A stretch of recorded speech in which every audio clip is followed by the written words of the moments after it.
At the turn of the century, a time comes when virtual reality finds its broadest application. Some find limitless creative possibilities within it, while others see only a new way to control the human mind. Dr. Lawrence Angelo, a scientist from Virtual Space Industries VSI, learns that the military funding his experiments is displeased with the results of his work. He refuses to increase the aggression of the experimental chimpanzee subjects. They are not interested in the growing intelligence of the animals.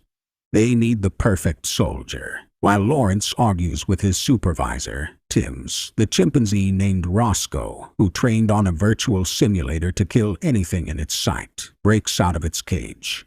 Before escaping, Roscoe kills a guard with the guard's own weapon. At this time, Lawrence has a nightmare and, upon waking up, tries to share it with his girlfriend. Just then, a phone call comes in, informing Lawrence about Roscoe's escape. He rushes to the department where Timms informs him that all rights to his discovery belong to the laboratory, so there will be no publicity. Dr. Lawrence is outraged. His discovery has the potential to revolutionize the development of human intellect, yet they are forcing him to create weapons. Timms suggests that the scientists take a vacation. On the same morning, a mentally challenged gardener named Job Smith goes out into the garden and sees a strange figure. He mistakes it for a character from a comic book about the adventures of a cyborg monkey. Roscoe, after scanning the man's intentions and not perceiving a threat, trusts Job. Job hides Roscoe in his shed. He shows his new friend comics about Roscoe. However, the local pastor, who has raised Job strictly since childhood, notices the monkey and reports it to VSI. Operatives from the organization quickly arrive at the church. Despite Lawrence's attempts to protect Roscoe, they are getting rid of the chimps. Job is inconsolable, and he's also being punished by his shepherd. The next day, Job's partner Terry visits him and sees that he was punished again, even though he had fixed a broken lawnmower. The men load the machine into the car and head to work.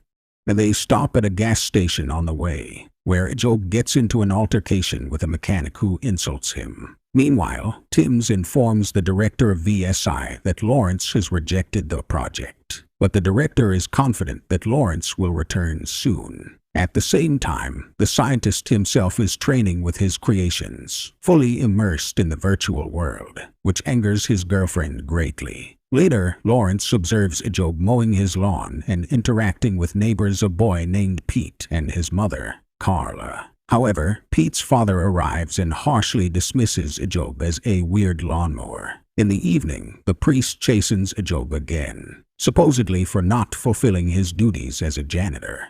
Lawrence's girlfriend informs him of her departure. In the morning, the scientist dictates his thoughts about his discovery to a recording device.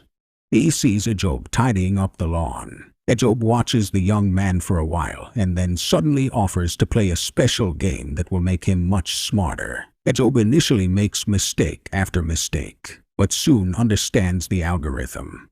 Before long, he and Pete are virtually racing against each other on almost equal terms. Lawrence suggests that Job play his other games as well, explaining that it will make him much smarter, and no one will be able to command him anymore. But all of this must remain a secret. The next day, the doctor begins to study Job's body and administers the compounds he has developed to stimulate cognitive activity. After that, Job shows astonishing results. However, he continues to work during the rest of the time and is caught by the homeowner, Marnie. She is interested in observing Job, noting that he is quite handsome. Soon, Lawrence begins to notice that Job's mind is like a sponge, absorbing everything and working much faster than a chimpanzee's brain. Before long, Job beats Pete in the races. On this evening, he starts to think about his appearance for the first time, which the priest disapproves of greatly. But when the priest tries to punish Job,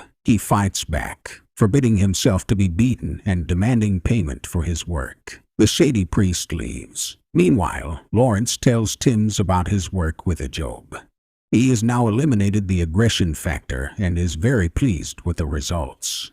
He needs access to a larger laboratory. At the same time, Marnie, arriving at the gas station, sees a completely transformed Job and invites him over, much to the dismay of the mechanic, Jake. An argument escalates, and Jake punches Job, who doesn't retaliate. Later, Job goes to the laboratory with Lawrence. The simple guy is amazed by the sight of the machines, one of which he will have to connect to. The doctor himself feels like a discoverer of a new planet, where only one continent has been explored. Job puts on a special suit and dives into virtual reality. He effortlessly completes all of Lawrence's tasks, and his brain works with enormous capacity. The next day, Job hears Marnie inviting him to have lemonade with her. And when he enters her house, the woman initiates intimacy with him, which is a first for him. He is utterly bewildered by this aspect of relationships between men and women. Later, Lawrence tells Timms that Job learned Latin in just a couple of hours. Timms demands to announce the discovery of the century, as Job rapidly absorbs new knowledge from all fields. He even manages to learn how to drive a car and, while taking Pete for a ride, shares his discoveries with his friend. They arrive at a cafe, and Job confesses to Pete that he has stopped reading comics so he can give them to him. Pete runs to the car, and suddenly Job is struck by a headache. He doesn't understand what's happening, but he starts hearing the thoughts of those around him, which makes him feel very unwell. Pete's arrival saves him from collapsing. Job rushes to Lawrence, who is also amazed by this effect. He expected brain development, but not at such a rapid pace. He is taken aback by Job's question about Timms, as Job was able to read his thoughts. Meanwhile, Timms reports to the laboratory director about Lawrence's results. The director insists on convincing Lawrence about the necessity of developing aggression in the subject. At his own risk, Timms alters the substances in the experiment, leading to changes in Job's endocrine system. Job claims that he saw God within himself. Later, Lawrence admits he forgot about Job's safety, leading to a breakdown. Job discovers developing psychokinetic and telepathic abilities within himself. He moves glasses with his mind and opens cupboard doors with his gaze.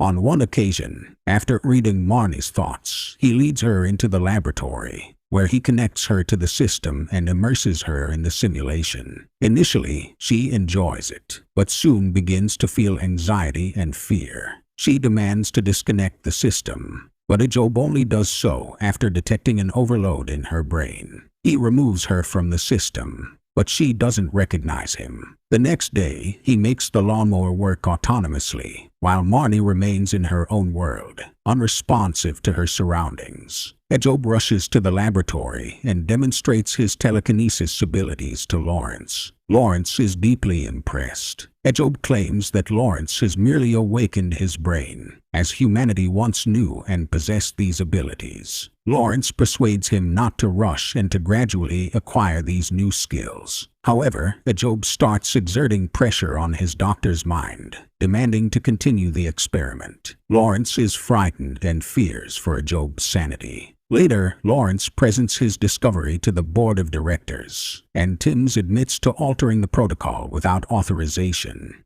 introducing substances not planned by Lawrence. Lawrence is horrified, as the results are now unpredictable.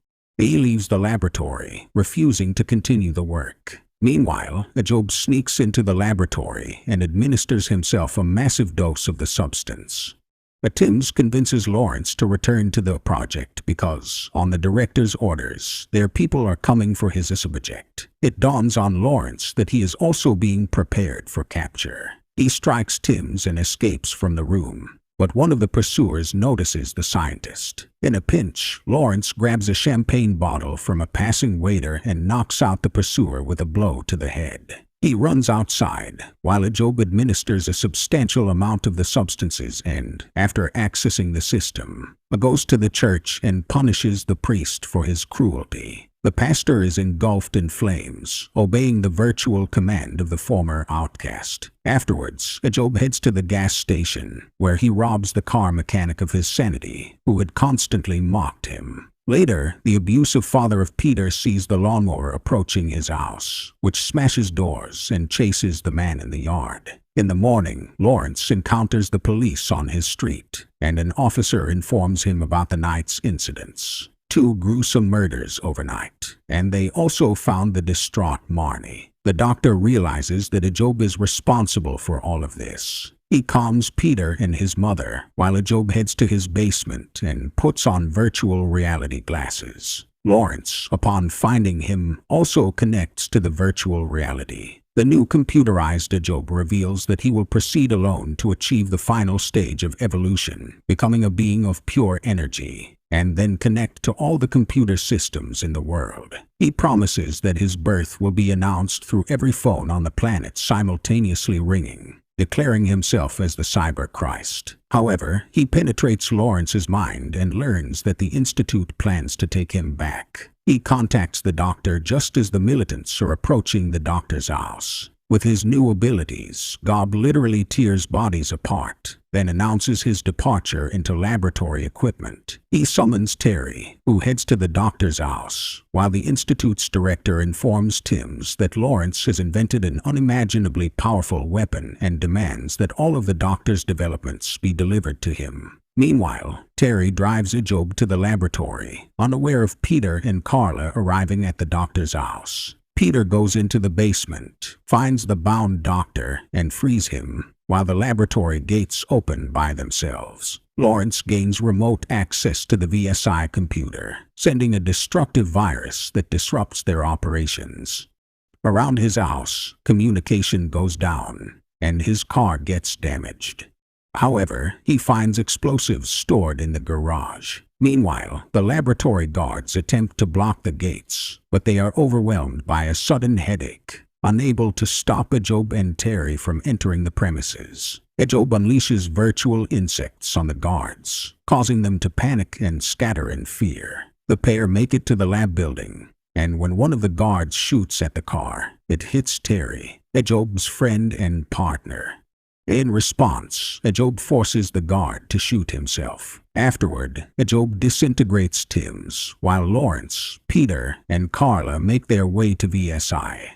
Peter wants to accompany Lawrence, but the doctor urges him to stay with his mother and rushes to the building, grabbing a weapon along the way. As Ajob searches for an unencrypted network connection, Lawrence sets up bombs to destroy the facility. Ajob finally enters the system, and even his physical body withers and disintegrates in Lawrence's hands. Feeling responsible for what happened to Ajob, Lawrence also enters the virtual reality to try and reason with him one last time. But Ajob is convinced that he will find a way out into the world network, no matter how Lawrence encrypts it. A struggle ensues between their digital forms, while Peter manages to evade his mother and enters the rigged building. Ajob overpowers Lawrence and crucifies his virtual image, but then he learns that the bomb is activated. In his last moments, Lawrence pleads with Ajob to reconsider, as now Peter is in great danger and could die due to his madness and thirst for power. Ignoring the boy's plight, Ajob allows his adversary to exit the mainframe. As Lawrence leaves the system, he tries to open the corridor doors, but they are blocked. Upon hearing Peter's voice, the former lawnmower man unlocks the doors just as an explosion goes off. The men and the boy run from the fire as Ajob feverishly searches for an exit and finds it just in the nick of time before the building is completely destroyed. Later, Lawrence makes his final entry in his journal. Ajob's death has taught Lawrence many lessons, and he will do everything to keep his discovery unknown to the world for now. Then Peter and Carla enter, apparently about to go somewhere together with Lawrence. They gather their belongings and head upstairs when a phone rings in the basement, followed by the sound of another phone ringing elsewhere, and then phones ringing around the world. Old movies, once astonishing with their special effects and remarkably predicting many great and terrifying discoveries of the future century, play in the background. Perhaps it's worth revisiting them from time to time to understand that what seems fantastic today may become ordinary tomorrow. Watch our channel, give likes, and share your opinions about what you've seen.